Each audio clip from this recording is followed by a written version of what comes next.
We met at a ministry called the Message Trust, which is like a missions organisation, reaching out to people, evangelistic.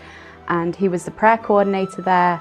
Wow. And my mum had an office there because she was a missionary to Uganda, and my dad worked there, and he ran the prison ministries for Manchester. Before we met, I had it in myself of, I thought maybe I had the gift of single, living for the Lord and doing ministry. I felt like if I was to marry people that I saw around me, around my age, I would be the strong woman in the relationship, and I didn't want to be the strong woman. I wanted to be the strong couple. Oh yes. I really wanted to be just a couple that went after God, and I grew up in a family that all grew up ministering and were missionaries and ministered in different ways, whether they worked or whether they did it on the side with another job.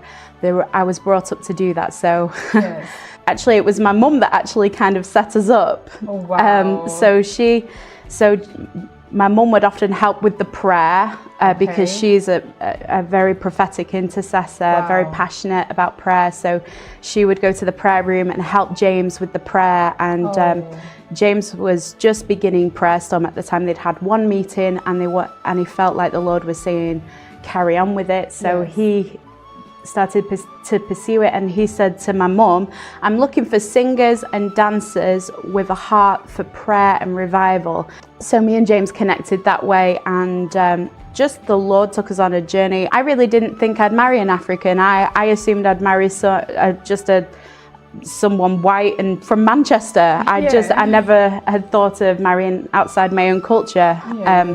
Time went on, and we started to work together, and I didn't have any feelings for him, although I did. When I first saw him, I heard the Lord say, that's your husband, and I was like, but Lord, I'm not into Africans. I remember being like, okay, Lord, if you say so. I didn't have any feelings for him, and I didn't have any feelings or attraction to anyone.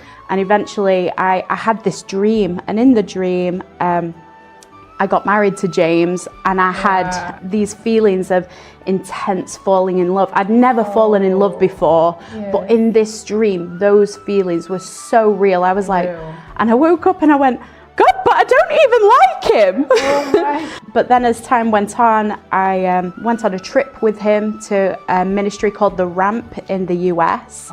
And we were in a prayer meeting, and in this prayer meeting, there's maybe 50 people in the room. We're all in a big circle praying for this conference about to happen. I was on the floor on my knees with my head in my hands, and I looked up, and as I looked up, James stepped forward to pray, and all the feelings that were alive inside the dream came to life in that moment.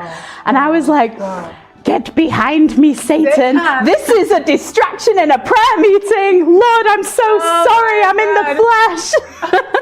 So I thought, I didn't realize at that time that that was just an encounter that God put in me for that moment, that actually our relationship thus far was in Prayer Storm, but our romance and our relationship as a husband and wife began in prayer.